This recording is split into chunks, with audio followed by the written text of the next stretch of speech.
Games,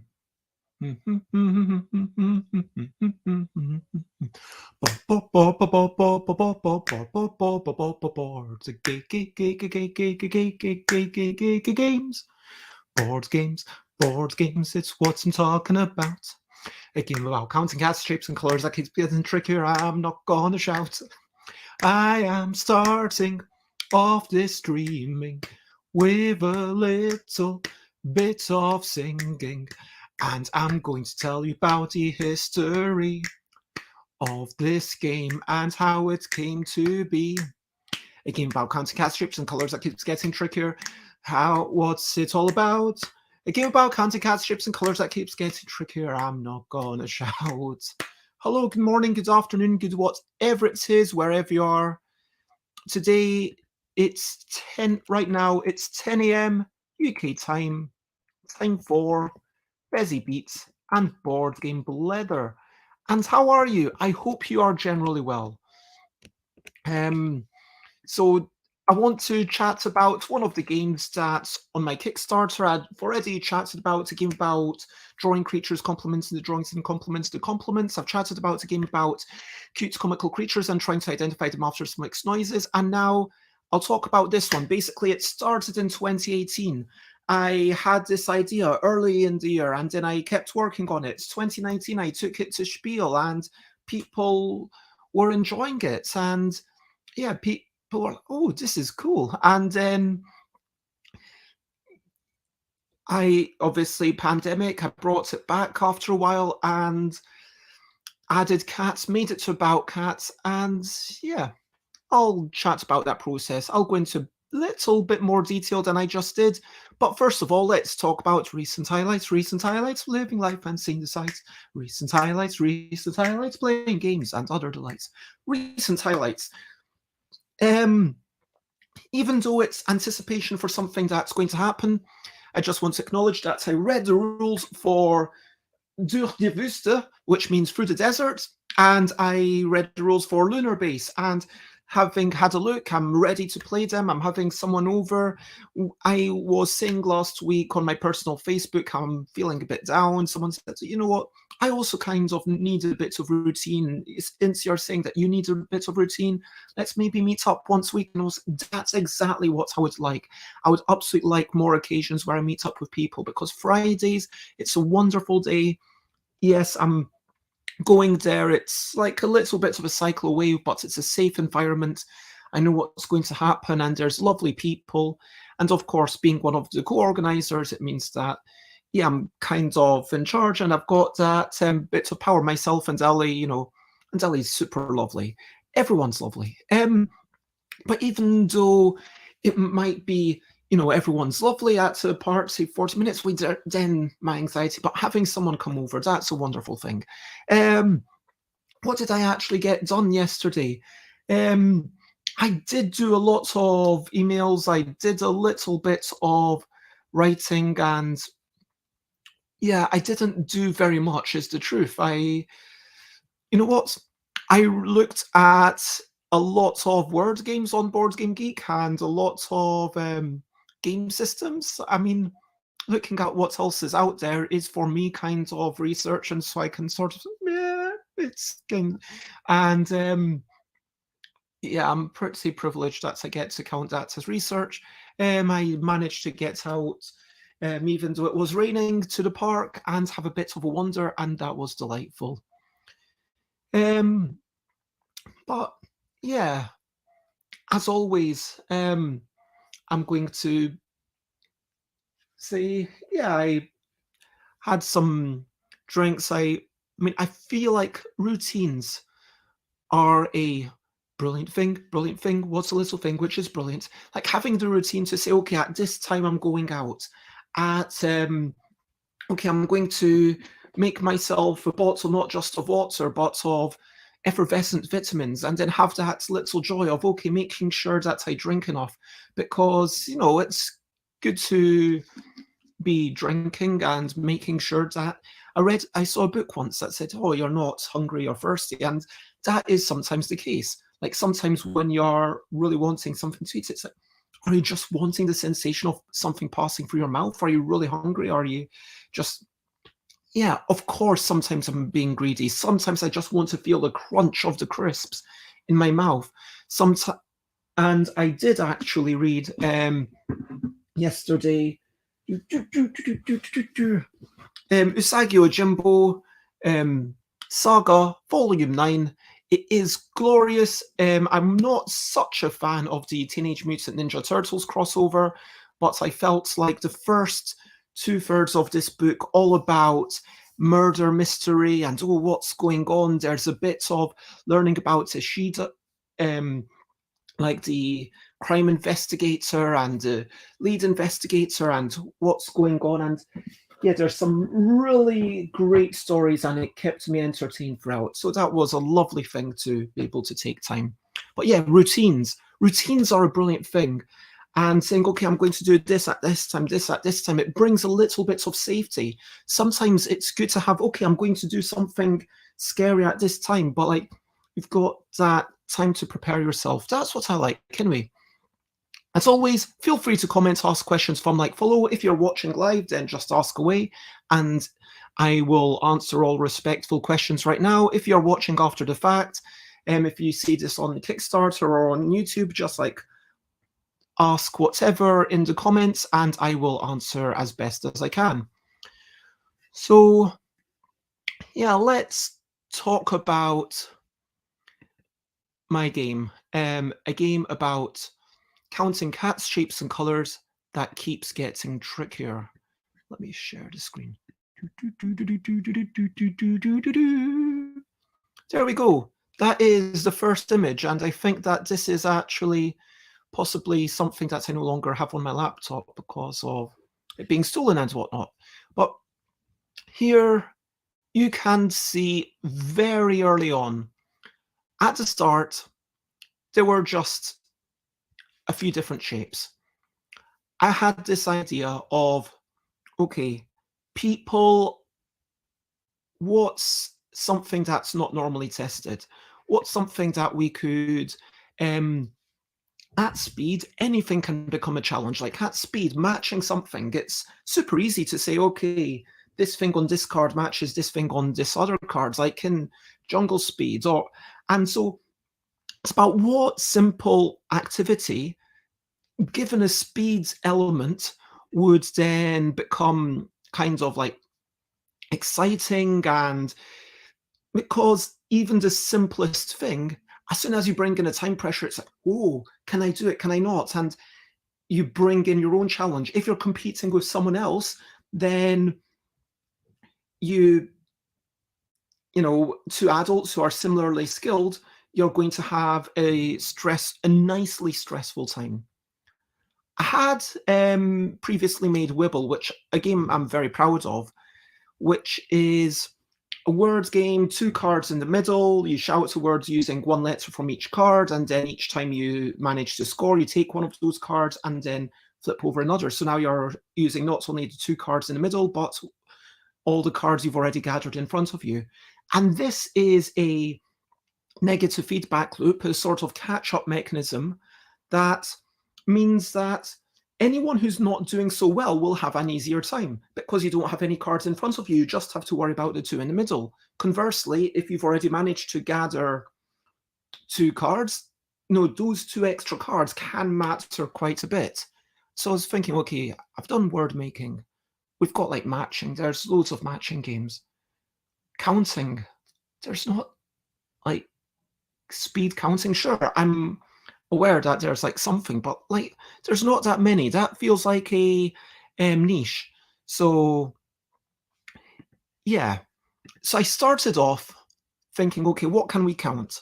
Maybe there's different symbols, maybe there's different shapes. And so I tried to find the most different shapes there could be. I had, as you can see, the triangles, the circles, and the crosses chosen because, you know, a square is kind of too similar to a circle, especially when I'm drawing them all out prototype wise, so they can't be super ornate or whatever.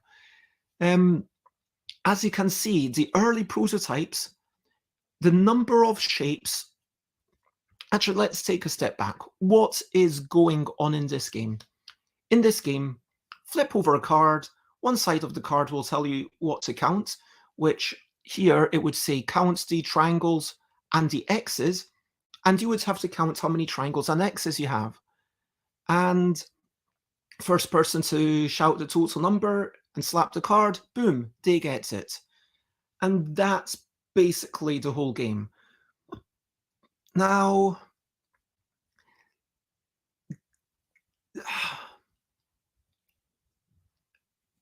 nowadays, I kind of only have one thing that you're counting at a time. You only count one of the shapes or one of the colors.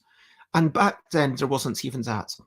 So when I first started, it was like, okay, let's work out how to make this happen.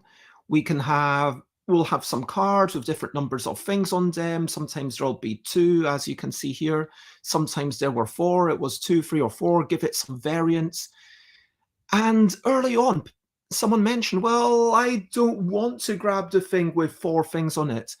I'm going to just hold back, let someone else grab it, which is what led it to be later on just 3 at a time. And here you can see a little bit later on, thanks Alan O'Connor, who's done this. And there's 3 different colors. There's the red, there's the faint peach, which is, yeah, almost invisible on these cards, which is not great. And there's the black. And again, you were counting 2 things at a time. So you'd count, okay, the peach and the red, or the black and the red, or the crosses and the circles. And that was fine. I mean, that was a good game, and I was very proud of it. And then I showed, but yeah, it was obviously the peach was a problem. And so then when I actually gave copies to the Cardboard Kid, that was just 2 colors, 3 shapes. So there we go. Let me now show how it is currently. So when you get the game, you will have a rule card. It kind of tells you, hey, this is what you've got to do. And so it's either scribbled colors or uncolored cats on one side, which tells you what to count. On the other side, it's always 3 cats. And the important thing is, at one point, I made it so that rather than something being flipped and everyone going for it, it's just one person judging. And it's everyone else counts. That's an important thing, because during one playtest, we had someone just slapping, they were wrong, slapping, they were wrong. And then, you know, I love the enthusiasm, but if someone's just slapping and it's, you know, going wrong, then other people don't get time to even interact. And saying, oh, it's the first person who's correct. Well, I want the rules to be as simple as they can possibly be.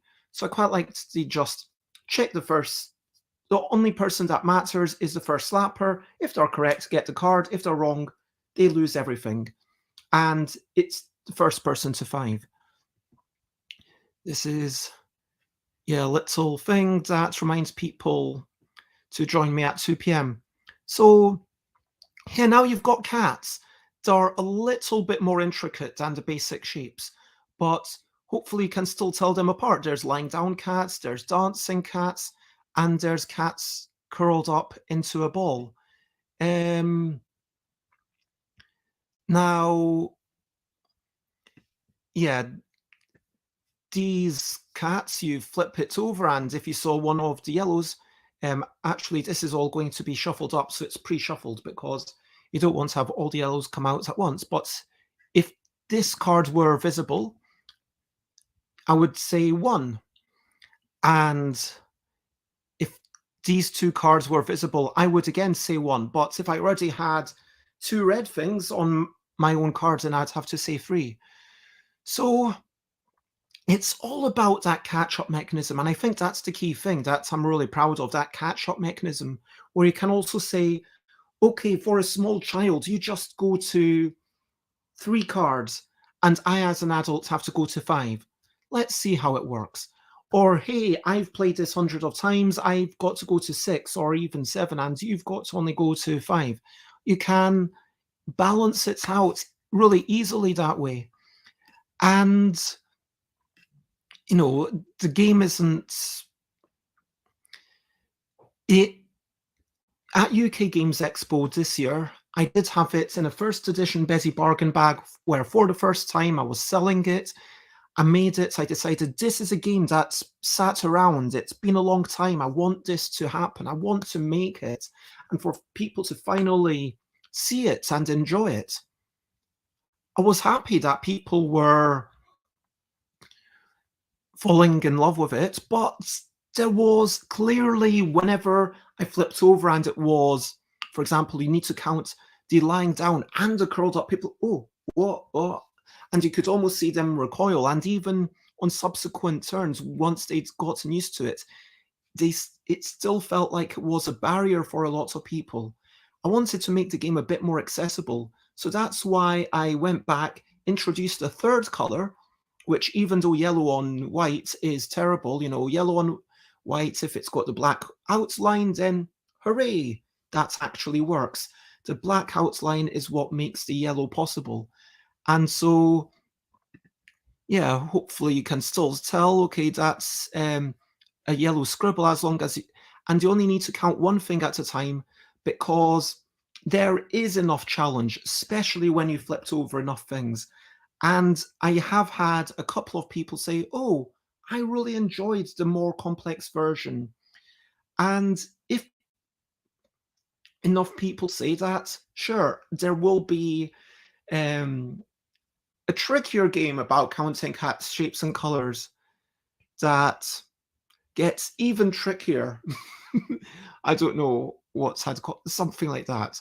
And that would be kind of the standalone expansion, where maybe there's, you know, always 2 things, and sometimes it's even, okay, you count this particular type of... yeah, how many of... and maybe even bringing in a 4th thing. I don't know. The nice thing about having 3 different shapes and 3 different colors is that even if not all 3 are represented on each card, I mean, of course they can't be, because then you'd know exactly how many there are. You know, you typically get 2 or 3. So it's, I mean, it'll be very unlikely that you'll have 0 yellow once you've got 5 cards in front of you. Conversely, if there were 4, the chance of having 0 of one of these qualities might be a bit more. But I do kind of wonder if there could be a 3rd dimension, like color, shape, and something else. Like, if it could even be, okay, these are robots and they've got like one head and one body, and now you're counting. But that's a thing to ponder for another day. Like, this feels like the most pure, streamlined version. So I think I've explained how it was made. I think I've explained how it changed. And hello, Elaine. Yes, absolutely. Thank you for telling me that you're here. I do appreciate your presence, and it's lovely to know that you're here. And I'm glad that you're enjoying listening. I mean, if you want to use this as a, you know, radio channel, then I'm very honored by that. And of course it's okay. But yeah, thank you very much for saying hello. It's always appreciated. And whilst I enjoy people lurking, you know, someone saying hello is always even nicer. But yeah, so the question I've not answered is, why cats? Honestly, it could have been anything. And in my mind, I was thinking, okay, I've got to have 3 very different things. Like 3 things that their silhouettes are going to be different. What can I make that have different silhouettes? Well, obviously I could do some creatures. I mean, creatures could have any silhouette that I want. I could have like a big round creature, a skinny snaky creature, something like a creature that's a cube. I don't know, like 3 totally different creatures. Boom, done. Alternatively, I could have like 3 totally random objects, like an umbrella, that's quite skinny. Maybe a clock, that's quite nice and round. And I can't remember what the other, like maybe a hat, I don't know. But cats, that's also an option.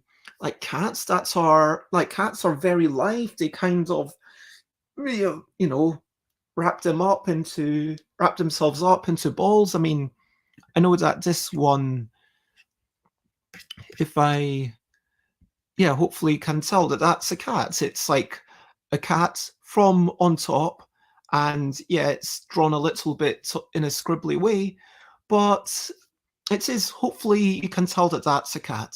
And you know, cats do wrap themselves up in balls sometimes. Sometimes they stretch out. Sometimes they put their paws in different directions. So cats, you know, yeah, they could be different things. And I think the fourth option that I gave people was animals. So an actual snake, a giraffe, and I might have said a lion. And I felt like these animals, especially if I make them a bit more cartoony, yes, again, I can make them very distinctive silhouettes. That was the important thing. I wanted there to be colors, and I wanted there to be shapes that are very distinctive. And I asked people, which one of these would you like to see from me? I asked on Twitter, I asked in a Facebook group for the Bezzy Bargain Bags, and generally people were like, yeah, we want to see cats. Come on, draw some cats, Bez. They didn't say it in that exact manner. I mean, no one actually said it to me. It's just that that was the popular votes. And so I think the second most popular was the random household objects. And then the third most popular was the, you know, safari animals. And then fourth most popular was the creatures. Probably because I'd already drawn a whole bunch of creatures at this point. And so people had already seen this from me. They wanted to see something slightly different. And yeah, cats is a good choice. And so it came out. This game came out in May. Herefordshire Mega Gaming. I mean, they're now called Here For board games. Like Hereford, Here For. You get the pun right. And the start of last year, I was thinking, okay, I'm going to make a new game for every convention I go to. It's going to be encourage me to stay productive. Not going to lie, that has possibly contributed to me being a little bit more, pardon me, stressed than I would like to be. But it's also encouraged me to make a lot of stuff. There's a lot of games that I wouldn't have made without that pressure that I'm very glad I was able to make. So it's overall been lovely, but I think that next year and future years, I would probably kind of do more of it at once and say, okay, we are doing all of these games. I'm tempted to say in time for the Mega May event, again in Hereford, because that is just before UK Games Expo. And I'm thinking, you know what, if I come by, if I'm living in Thailand and I come back for UK Games Expo, I'm not going to come back like the weekend before because I need time for my body clock to adjust when and I want to see people. That would be nice. Like if I'm coming by once a year, I'd like to see, potentially hang around for a week, see friends and family. So actually having the games ready for Hereford Mega May charity event, and then being able to say, this is the preview, this is what's going to be available at UK Games Expo. And because it's printed now, yeah, sends that out to the people who are going to be helping me at UK Games Expo and make sure that they know these games. Because that's also a big part of, for me, allowing people to demonstrate games well is making sure that they have access to the games.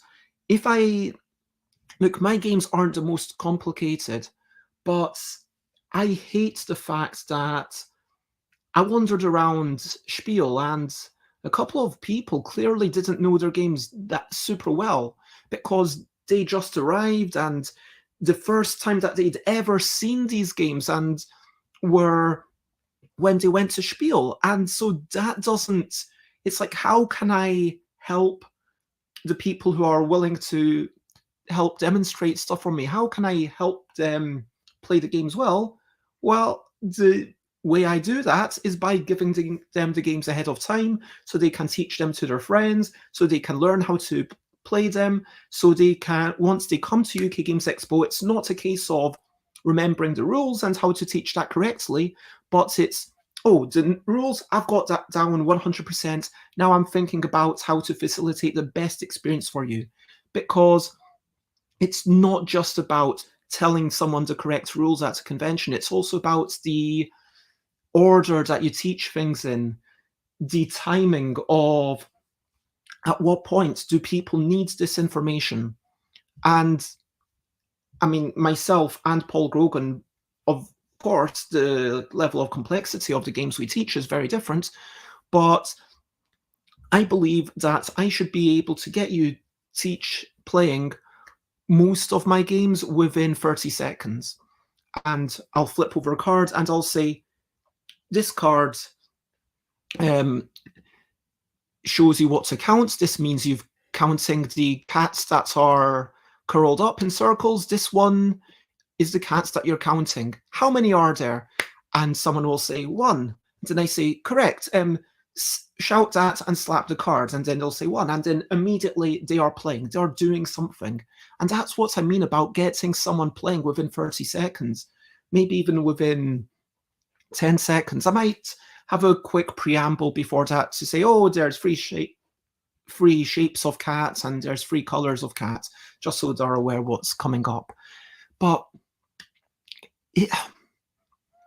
and then the whole, okay, you've got to count also what's in front of you. I can tell them that on their next turn. I'll say, okay, now you flip over something, let someone else grab it, and then the next time someone flips over, I'll make sure to be first, and I'll say, well, I could say 1, but you would have to say 2 or 3 or whatever they have to say. And teaching by doing, because it's not just about the words, it's not hearing the words and seeing the thing, seeing it pointed to, and engaging in that process all at once does help you learn the game better. That's my opinion. And I think it's been shown that there aren't actually people who learn by doing or learn by watching or learn by reading. It's just that there are instances where, well, ultimately you kind of need all 3 combined to learn the thing properly. And so that's what I would encourage other people to focus on when teaching even the simplest games. Anyway, I think I've actually said pretty much everything I can about it.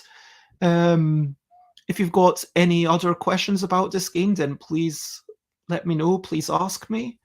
Yeah, so what is it? It's a game like about counting cats, shapes, and colors that keeps getting trickier, and it keeps getting trickier because every time you're correct, you get more and more cats to count. And there's the pressure of, am I going to be wrong? And then someone else gets all the cards. Well, all my cards go away, or am I going to be correct? And when it's like, oh, I'm 1 away from winning, well, it's either I'm correct or I'm wrong. And there is that tension. It came to be from 2018. I played it originally with Fabio Loppiano and a couple of other people, and it did definitely change quite a lot. And yeah, who's it good for? I think that, frankly, anyone who's enjoying, anyone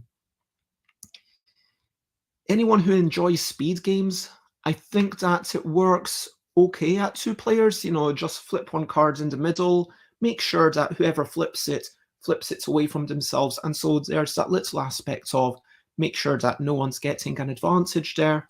But 2 players, I think, well, it is officially a variant, but I think it works absolutely fine. You can play it up to whatever number can be around the table and reach into the center. I've played it with 8, which is absolutely fine as long as people are willing to be, you know, very close to one another. I think I've played it with 12, which was too much, just because, like, being in a circle with everyone, like, some people, oh, you need to really reach over. But it's, whatever number can reach into the center of the table.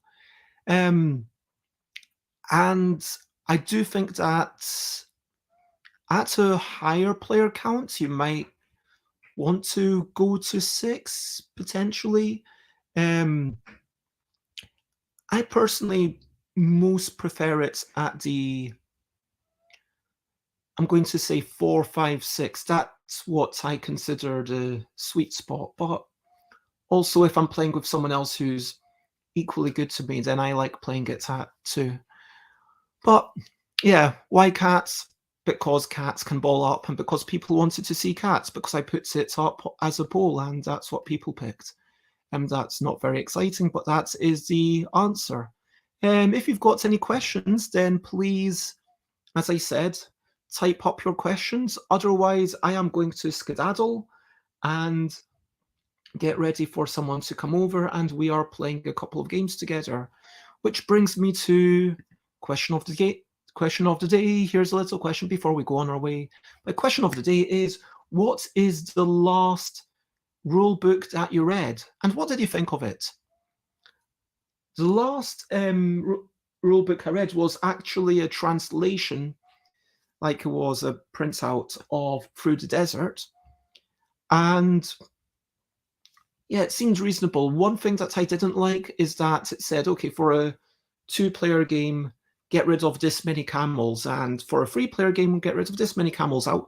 And I would have liked it to say, so use this many total. I mean, just that tiny clarification. If it had that, then that would have made it marginally easier for me. I mean, I think I worked out the maths correctly, but I think when you're discarding something out of the game, I also want to know how many is left in the game, just so I can be absolutely sure that I've got it all laid out correctly.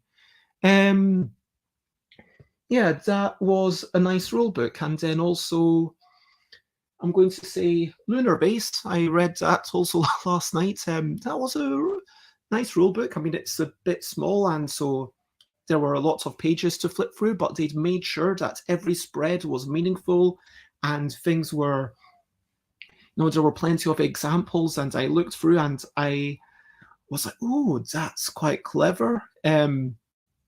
I think the overview could have been maybe slightly better, but yeah, and it was a little bit weird that the story, I don't know, like, it's interesting, like there were story elements at the end, which now I was about to say it's weird, but I actually really like that, because too often I find, oh, now I've got to flick past 4 pages of story when all I want to do is get into how to play the gosh darn game. And instead okay, that's how you play. Oh, that's interesting. Oh, that's how the resources work. Oh, that's what those kinds of cards are. And then at the end, it's like, okay, here's a bit of story about what these different places are. And it's like, meh, that's okay story, but it's kind of fun. And I've just finished reading, so that's a nice place to put it. So I would actually, if I were doing a game with a bit more theme around it, I think that I would be seriously on board with 1 paragraph story at the start, then overview, then all the going through all the stuff in the normal order, then more story at the end. Yeah, I think even though that's not the normal way, I think that's way good. That's my question to you. What's the last rule book or rule sheets you read? What did you think of it? And I do have a question from Elaine, who says, do you have a favorite type of cat, like a house cat or a tiger or whatever? I mean, I do like lions because, the big mane, like for the male lions, obviously, like that. I'd also like, Persian cats, just like, fluffy. That's quite cute. I do like, I mean, obviously lions, the thing about a lion is I'm not going to go and hug a lion, whereas I can have like a cat on here and kind of be petting the cat. So I think it depends on the individual cat, but I do like yeah, I find quite often the Persian cats are quite docile and friendly, and yeah, they're all fluffy, which is very nice. And I'm lucky that I don't have allergies. So I'm going to go with that. What about you? What's your favourite type of cat? But at this point, over to you. What are you up to? You can share, but honey, if you want to. What are you up to today? I am going to tidy up the table over there enough so that I can put stuff out on the table. I'll probably lay out one of the games, maybe Through the Desert, because that seems like it would take marginally longer to set up. And why not save a couple of minutes? So I'll do that before my friend gets here so we can spend less time setting up and more time playing. And yes, my next games are going to have terrible covers, even worse than my usual things, but I'm not going to stress about it. Honestly, when I said, yeah, that's what I'm going to do, massive weight came off my mind. And I am tempted to just say all the games in future for the first edition will have terrible covers, not even any painted covers, just type them up, and that will be it, literally just text. But yeah, honestly, that's all I'm going to focus on. And then when my friend goes away, I'm sure I'll be checking on the Kickstarter and making sure if there's any questions or anything that I need to reply to. Also, yeah, thinking about other. Yeah, I might finally reply to some of the emails from Spiel, because that's been almost a month away, which is, yeah, feels like it's getting a bit long to kind of get back to people. Elaine likes friendly cats. It doesn't matter what kind. Yeah, I'm totally on board with that. It's all about the personality. So to recap and wrap up, before we finish up, this started off with abstract shapes. I was very happy to just make it abstract shapes, but then it was like, you know what? Abstract shapes might be the clearest thing, but why not spend a little bit of time drawing a few things, and we can put in different colors in there. And the way I did this was, let's see if I can get two similar. Yeah, so the coloring in is done on a separate sheet of paper, just for the record. So the black outline is on one sheet of paper, and then the coloring in is on a separate sheet of paper, and I had Chris composite them together. So are there, yeah, surely there must be something with two of one shape, and it's, really? Is there not? That feels like, yeah. Interesting. Yeah. But, I was hoping, there we go. Yeah, that's exactly what I wanted to show you. So like the purple and red cat, they have identical outlines. It's just that I colored them in with different pen, and I try to have like some sort of stripiness to the cats, and I colored it in on a separate sheet of paper. Cats are cool, and yeah, not much to say. And bye to you, Elaine. Thank you so much for the well wishes. I think I've done my recap and wrap up. As always, if anyone has any follow-up questions, either put them on the YouTube video, or if you're backing the Kickstarter, then ask anything on there, and I will try to answer as best as I can.